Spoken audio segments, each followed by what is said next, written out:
Hello Tennos, this is Zelp, and remember how I said in the last video that I'm going to give you guys a gift, and this is going to be it. Now what I've made is a spreadsheet to help you guys keep track and also go through the star chart and everything basically in the game more efficiently. So we're going to talk more about that, but first let me talk a little bit on the star chart. So over here we have the star chart, and as suggested in the first video, you want to unlock every single planet as soon as possible. And once you've done that, when you want to farm for resources, one of the handy thing but not so handy thing is that when you want to check for resources, you go to every single planet.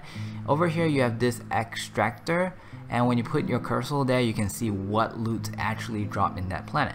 So let's say you want plastids, so you kinda have to go through every single planet and look for plastids until you eventually see it, and then you know that you need to go over there and farm.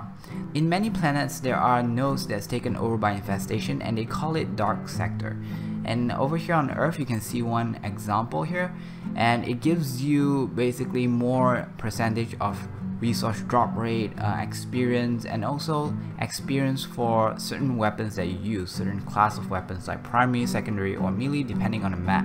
Almost all the planets also have a node which consists of a boss, and you want to take note where the boss location is because you're most likely going to farm your new Warframe parts from it, and also you might need to defeat it just so that you can open up the next junction. So over here is your present. It's a spreadsheet. It's not much of a present, but it's something that I wish I had when I first started, and also something that I wish I had when I restarted. So it's definitely going to help you if you are new. Now, one thing I want to say is that this is like my fourth time making this recording because apparently I got a little bit too detailed because it's something that I spent a lot of time making and I want you guys to know every single part of it. But right now I couldn't do that because of the time constraint. I'm gonna let you guys explore a little bit yourself, but I will explain some of the more important ones. Now this part of the spreadsheet is not as important. It's pretty much something that you use for a checklist more of. But there is something that, remember when we say if you want to find like certain resources in which planet, is a little bit tedious where you have to go planet by planet and look for it. So let's say since it's a spreadsheet, you have the power to use Control F. You could just type in, let's say you want to find plastids, and then you'll highlight all the plastid planets and you can see. And over here is the dark sector missions. So you can also decide if you want to go through the dark sector missions, and you can see the bonus resource percentage, and also the melee or whatever weapons that you want to use in that specific place. So there's a lot of information here. You can go ahead and check it out. There's also the level range, and also something that I feel like kind of important is the boss location and the boss drops. So you know what the boss actually gives you. So ember parts or whatever. So let's say you want frost, you click on frost, you see over here 9 and 10. Just scroll over there and you know that, oh, it's in Mars. So that will help you. Now the main thing that I use this for at the moment is the checklist for the scanner for the fragments. So I've been scanning a lot, but I don't know which one I've done. So for example, if you finish Earth scan of fragments, now in case you guys do not know what are fragments, I'll put a picture somewhere. And also the fragments are basically things that you scan to complete your codex. It doesn't really give you an added advantage to the game. It's just something that you do for collection. It also gives you art pieces. So yeah. And below here is for Curia. Now Curia is also something similar to the fragment. Is something collectible, but this one, the more you get, you actually get an emblem, a glyph, and also a statue that you could put on your ship. Now these are the planets and the map that I went through to get, and these are the poems. Poem 1 has 4 lines, and these are the lines. This might be a little bit of spoiler, you can just ignore it.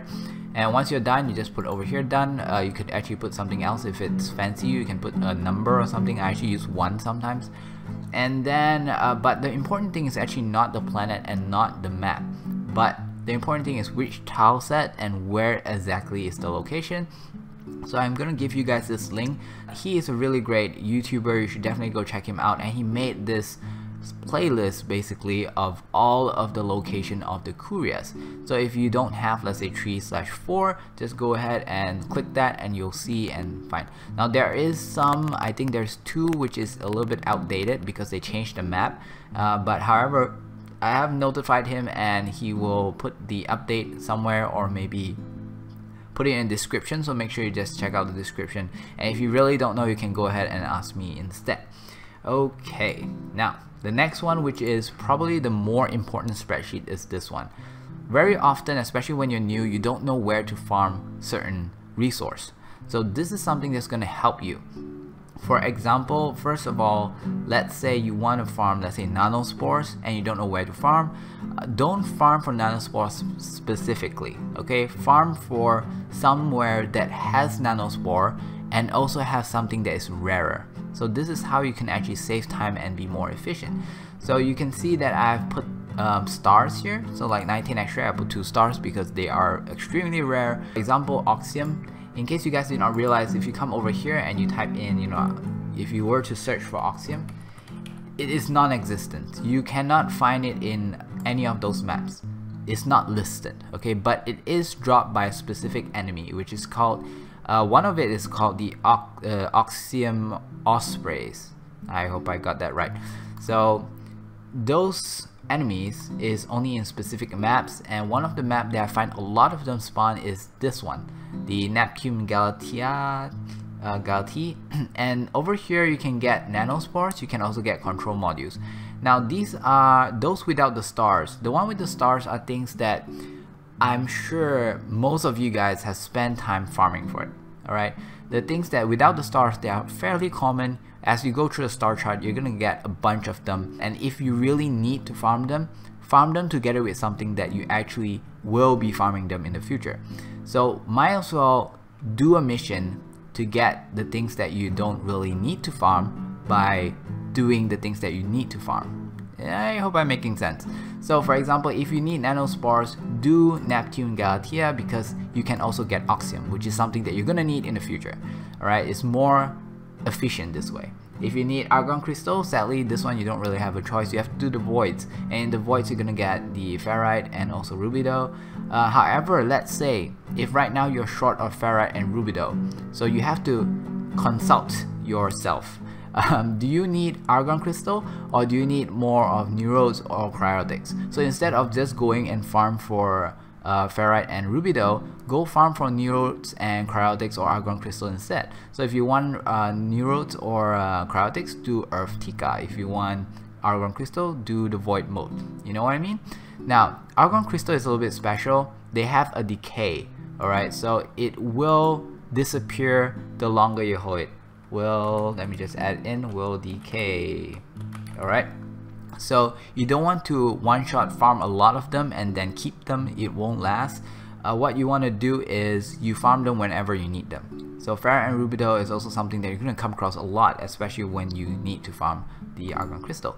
So enough about that. Now we're going to see this part. So this total, what this basically means is something that I got from Wiki that tells you if you were to craft every single thing once, at least once in the game, alright, you're gonna need this amount of resource of this particular resource. Alright, so for example, let's take organ cells. For example, you're gonna need 517 organ cells to 520 organ cells to craft everything once. However, organ cells is also going to be used in many other places.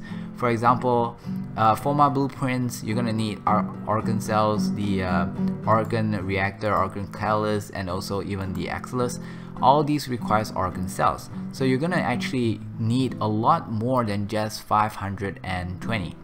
Alright, and these are the things that, as in the previous video I've mentioned, those are the things that you actually need to make your Warframe stronger, your weapon stronger. So you will need a lot of these. There are also things like the pizza plate, you know, the one that actually restores things. They call it the large team restores. So energy, health, and ammo is some of the most common ones that people use. I don't really see people using shields. I guess maybe in hijack missions it will be useful because shield could regenerate. The most common one that I've seen is energy restore plates, and to craft that you will need polymer bundle, and also you need nanospores. So these are also things that you're gonna need way more than just the figures here you see. However, it does give you a sort of idea on how much you actually need to farm to get all these things. Alright, so come down here. So this is the formal blueprint. Sorry, you only can do it once a day, so besides that you'll have to depend on these other things. Now tension is actually the conclave standing, so you need conclave standing to get it. For Cephalon Simaris, you need standing on that as well. The next one that I sort of consider as a resource is Affinity, which is experience for your items. Okay, so Affinity, if you want to rank up your items and you want to get a lot of Affinity, one of the most popular places is actually Setna Hydron. The second popular place is actually, or used to be a really good place, is actually Ares Arcade, but I think it got nerfed or something and it's no longer better, and it's still pretty good. So I recommend going there if you need to rank up your items, and at the same time maybe you need to farm for nanospores. So it really depends on what you need. This is actually a pretty good place for experience and also nanospores, for example. So, but the best place is still Hydron at the moment. Arcwing, the best place is probably Neptune, Celestia, or Uranus. And then credits is also a resource that is going to be a pain, especially when you first start, because you need credits for weapons, you need credits to rank up your mods, you need credits for a lot of things, even for trading. So and you're not gonna be able to get credits easily until you at least unlock the Neptune index. Okay, that is a really good place to farm credits. So that is one of the reasons why you should definitely go and expand your star chart as fast as possible. So once you get Neptune and get the index, credits could actually be more of an easy thing for you to get. You could also get credits from raids, and it's also a pretty good place source for credits. Now the next thing that I want to say is that if you were to farm specific things, let's say LV for neural sensors, you can't actually use this particular method where you use Necros and Hydroid because their abilities doesn't actually affect it. I'm not too sure about Smita, but Resource Boost does work. And what I'm trying to say is that if you have a good setup of a squad, of team members with Necros and Hydroid, you might as well run something like a Dark Sector or a Survival or some kind of Endless, where you could actually benefit from them and get a lot more resource. Now there is a code here that I use, which is DS, which basically stands for Dark Sector. I just put it over here so that you guys know. So Dark Sector, again, there is extra resource percentage drop, and they are generally a good place for resource. For Endo is also going to be something that you're going to craft a lot, and this is from Setna. This place is an arena. Make sure that you are well modded. Now there is something that someone actually told me, I haven't really tried this, but you could go in with an Ash and Fatal Teleport, and I believe convert lethality. So with that setup, it should be really easy for you to pass and get lots of Endo in this map. Okay, so come all the way down here. Now this is the next part that a lot of people have questions, especially when you're new, is that you do not have relics and you want to know where you could go to farm them. This is one of the popular maps. You go to Earth, Tikal. Now you might think that, oh, rotation B and C is so far away, but it's actually not really, because we did some testing and I'm going to tell you. But first let me explain a little bit about rotation. So rotations are like this. A rotation comes after a certain period of time or after a certain period of rounds or waves. Okay, for defense mission is every single 5 waves is considered one rotation. For survival is every 5 minutes is one rotation. For excavation is every excavator is one rotation. For interception is every round is a rotation. So now knowing that, they also go by a certain pattern. The first 2 rotations is A, the third one is B, and the fourth one is C. Alright, so I hope that makes sense to you and you understand. So if you do a excavation, the first 2 excavator will be rotation A, then after the last 2 will be B and C. So now what we realize is that if you have a good setup for your team, you can do 8 excavator in less than 9 minutes. That is 8 rotation, which means you undergo B and C 4 times. Okay, so you have 4 times of actually getting the lift. And also on top of that, you get cryotics, which again is a resource that you're gonna need it somewhere in the future. So why not? This is actually a really good place to get your lift.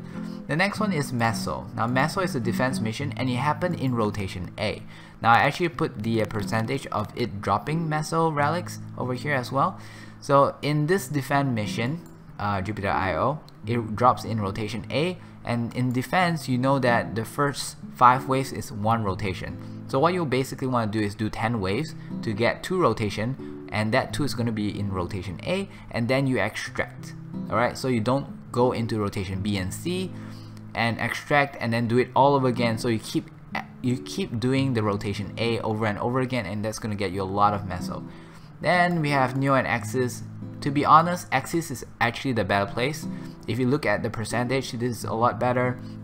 You have 2 rotations A, that means 2 times 67% of getting a Neo, and then you have a 100% chance of getting Axis Relic in B and C. So this is a really good farm, but I still would recommend Pluto Hurricane because it also gives you what do you call it, cryotics. And also Hurricane is actually excavation, so it is slightly faster. You can do 8 excavator, that means 8 rotation in 9 minutes, whereas in this one is a interception, so you only get in 8 minutes we managed to do 2 rounds, so you get into 2 rotations. You see what I mean? So in a way they could sort of cancel each other, but then this one does have a higher percentage of getting. This one you might actually get some other junk instead.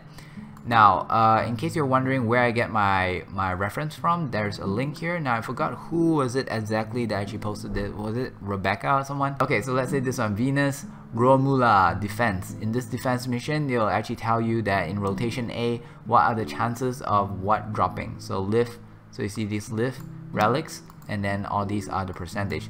The total percentage over here should be added up into 100%. So that is how I get my percentage, by taking those with the lift relics and add them up, and you know. So if you want to take a look at this spreadsheet, I will put it in the link here as well. So don't forget to check it out. I think it's still fairly up to date and you could rely on it. Now the next one is this one. This one is probably the next most important spreadsheet. So over here we have droppables, things that you do not actually need to buy them from the market. Okay, so all these things, this is from the alerts. Okay, you can actually see here it tells you whether or not it's available in the market. So if it's not available in the market, I guess you have nothing to worry about. But there are some things that is available, like the glaive. You could buy it with plats, and you don't want to do that. Make sure you don't do that because you could get it in alerts. You just have to be patient. Alright, and there are things that you could get in the market, and you could also get it in the junctions. So let's say, let me just give you a scenario. You see the Botor, you like the Botor very much, you buy the blueprint of the Botor in the market, and then when you do the junction mission over here and they give you a free Botor blueprint, and you're like, what? Suddenly you have 2 Botors. So so the reason here is that you want to make sure that you don't end up spending excessively on things that you will get while doing the star chart. Alright, so these are droppables. Basically all these things mostly are blueprints. See, it's written there, blueprints, and you want to make sure that you get all these things from the star chart and you don't buy them with actual credits or plats. Alright, then once you get all these things, there's something that I would like to note. Some of them are from quests, and those that are from quests, you want to be careful because a lot of them you can only get them once. So this is like a small table where it tells you those things that you can only get it once. For example, the Ether Dagger. Now the Ether Dagger, it did came back on the recent event, which is the Plague Star of Star, and during that event you could get this blueprint from the event, but it ended, so once again it's no longer available, and you have to wait for either another event or whenever they feel like putting it up. So it's something that you might want to consider not selling because you only can get it once. Alright, the anniversary, it happens every year. You might also want to keep them unless you are okay waiting for next year and you want to use the slot. Okay, now the next thing is the things that you need to keep. Alright, now this is important because let me give you an example. Let's say, where's the Lato? There you go. Let's say the Lato. You got a Lato, you rank up the Lato, and now you thought that, you know what, the Lato is kind of crappy, you don't want it, so you sell it off. And then throughout, in the future, at some point, because at the end of the day, you want to sort of play every single weapon in, or every single content the game has to offer to get your MR to the highest. So at the end, at some point, you're gonna use the bow tool, and to craft the bow tool, you need the Lato. So now you need to recraft the Lato, which you sold because you want to craft the bow tool. So you're wasting resource, you're wasting time, and in a way you're wasting a slot for a brief moment, because you do need a slot to take in the Lato in order to be used by the bow tool to craft the bow tool, right? So I hope that makes sense. Now, so these are all the weapons that will be used to craft things again. So let's say you got the Dracoon, and then you decided you don't like the Dracoon. Don't sell it, because you can keep it and craft the Tsar, and the Tsar is a really good weapon. So basically this will help you to see what you need in the future. Alright, so like let's say this 2 is used to craft this one, and so on and so forth. Now you realize some of them has a bracket and a number there. So let me explain that. Over here there is also, now the bracket basically means how often you actually see it. So in this list, the heat sword, you can get it from alerts, the blueprint. Okay, if you come down, you see that there's another heat sword here. If you do the quest Once Awakened, you also get the blueprint. So like yeah, there's more than one way you could get the heat sword, so don't buy it. But then again, it's not even available in the market, so don't worry about it. If you have a promo code called free sword, I think it's still available. If you're new, just go into your market. You see at the bottom there's a redeem code. Click on that, and then type in free sword in all capital letters. You're gonna get a free heat sword. Now if you're thinking, oh, I don't need a heat sword, the heat sword is no good, it's noob, but do this anyways, because it comes whole in a hole. It comes with a slot. So what you can do is just by typing this, you get the heat sword, you sell the sword, and you get an extra slot now. So this is really important. And yeah, so some comes from Stalker. Anyway, you just look through it yourself. Alright, now you realize that there is ones here, and this is what I use for my tracking to know what I've done. So most of all these things I've done, I haven't got the obvious, and also the despair over here, and also the Brack. And these are all the things that I've got. And there are some here like the Helio Core. You actually need the standing from Simaris, and I don't have enough standing to get the blueprint yet, so I haven't crafted this one. I don't have another Bronco Prime to craft my AK Bronco yet. And yeah, so this is actually basically, now this one needs a hell lot of cryotics, and I just don't have it. I think it was 30k if memory serves, so oh my god. Anyways, okay, so that is this part, and this is really important, especially if you want to save slots or you want to save time, because in my first account I remember recrafting a lot of these things, and it was just such a waste of resource, such a waste of credits, and such a waste of time. So do go through this. And also again, this is a spreadsheet, so you can use that Control F thing to find out if your weapon actually is required to make something else, so really handy. Now over here is the Syndicate. So Syndicate, it's important to note what is the sacrifice item. So for example, right now the one that I highlighted is where I'm at. So I am New Loca and also Parent Sequence. So for New Loca I'm already at Flawless, so there's not a problem there. But for Parent Sequence, my next sacrifice item is a Vulgar Prime Neurotics and also 500 credits. I mean 500,000 credits. So I want to make sure that I have these before I max out my standing on Parent Sequence in this rank. The reason why is because once the rank reaches its max, it cannot increase, but it still drains your standing. So you don't want to be wasting standing that you could have gotten but didn't get because you did not rank up your Syndicate, because you do not have the items prepared. Now there is a way to overcome this, I guess, is to actually spend the Syndicate standing on something to make sure that it doesn't reach the cap until you get the items to rank it up. But I would strongly suggest to just rank it up first, because there are 3 weapons in each syndicate, in each of these syndicates, and they are unique and you can only get them from there, or you can trade them, I guess. But what I'm trying to say is that to get those, to get your MR up, is really useful, and the burst sometimes could also help you a lot in games. Something a little bit interesting about Conclave's standing is that it doesn't seem to continue to drain your daily standing if it's max on its standing at a specific rank. So that is kind of good, and just something worth noting. The Cephalon Semiris doesn't actually have a rank, so there's empty here, and all these are the other things. Okay, I'm going to leave you and let you do your checking and exploring yourself. The next one is more of a checklist. It's all the Warframe, all the primary weapon, all the second order, the darker ones are the things that you don't really have to keep track, because it's being tracked in a different spreadsheet. It's being tracked over here. Remember this place? So this place I already put the ones. So if the item is already being tracked here and you already know that you have it, it will automatically be darkened over here. So it's darkened, so that means that you don't track it over here, you track it over there basically. Alright. Then you have the primes, you have the syndicate weapons, the syndicate weapons, and then you have invasion, Grenier invasion weapons, Corpus invasion weapons, the Prisma from the traders, the daily tributes like the Zenith Star, anniversary weapons like the Dex, Czars. Now Czars is a little bit special because they don't really have a specific name. The name depends on what you want to put it. It depends on the strike types. So the strike will give you MR. Depending on what kind of strike you use, it'll give you a different kind of MR. Now there is the EMP that I haven't added in. Maybe I'll add in the future, but not right now because I want to get this video out first.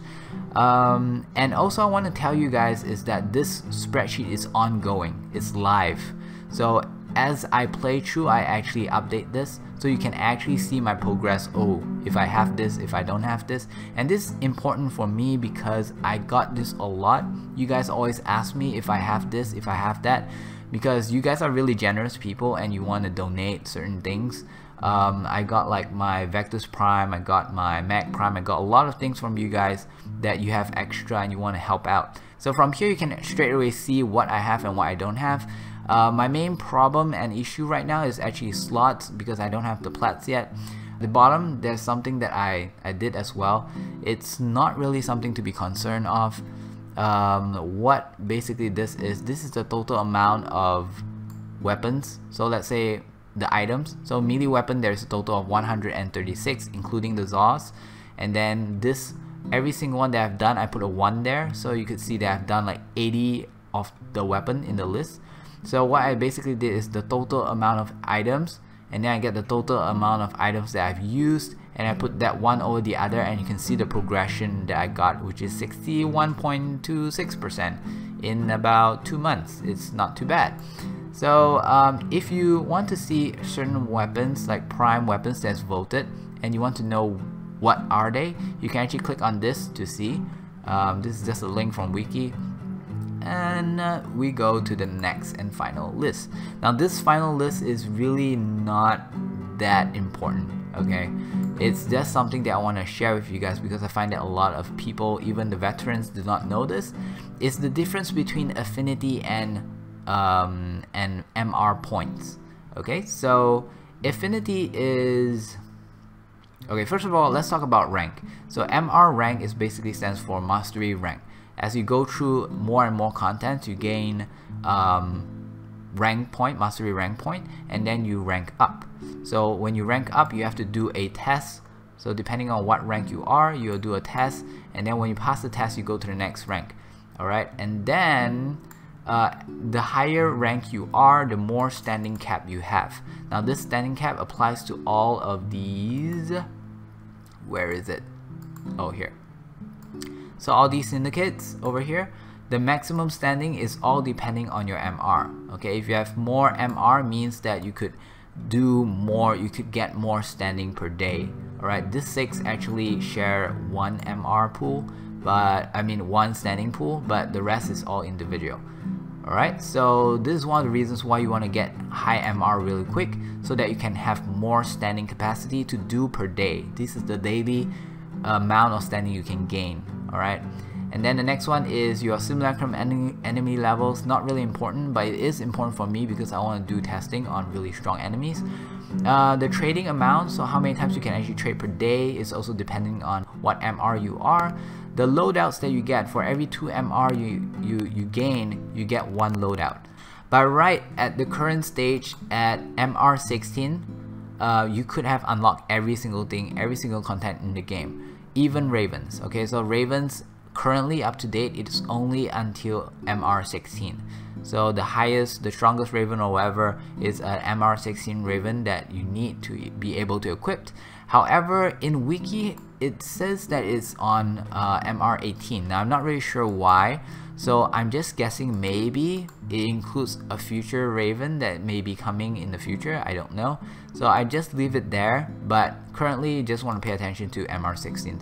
Basically what I'm trying to say is that if you reach to MR 16, you could be just as great and just as strong as a MR 24. Alright, because you already could have whatever he is having. His items, everything, his mods, his ravens, everything you could have unlocked as well. And that's pretty much it. Alright, now for the tests, I highly recommend going to the relay and try the test over and over again until you could pass, and then you do the test. Over here I just want to give a quick example of the difference between affinity points and also mastery points. Affinity points is points that you gain, that you need when you kill enemies to rank up your weapons. MR points is the points that you get after your weapon rank up to give yourself the mastery point. Alright, so another big difference is that you can see that in the affinity point, the difference for as you rank up, it gets more and more. So you can see that the difference between here and here is 3000. So the next one, if you see the difference when it's from 29 to 30, is like 60,000. Alright, so you see that as you rank up, it gets harder to rank up. However, for mastery points, it's not like that. It's more of a static linear thing. For every rank up you get, you will get exactly 200 for your Warframe and Sentinel and companions, and for weapons is exactly half of that, which is 100. Alright, yeah, I guess that's pretty much it that I want to say. Also, you can get mastery points from not ranking up items. You can also get mastery points from unlocking nodes on your map, on your planets. Doing junction gives you 1000 mastery points. Okay, that is all for this video. I hope this spreadsheet helps you in your journey. If there's anything like a mistake or anything, just let me know down in the comments. Also, if you feel like there's anything that you'd like to add and make it even better for the newer players, also let me know down at the comments. The past 2 videos that I've made is actually inspired by suggestions given to me by you guys at my Discord, and as I said, if I were to make a video from your suggestions, you will be rewarded. So you get to choose between a glyph code or platinum codes, and let me know and PM me on Discord. Also, for the 2,800 subscriber glyph giveaway on YouTube, the winners will be listed down at the description. So feel free to PM me on Discord to claim your glyph prize. And that is all. Thanks for watching. I'll see you in the next one. Bye.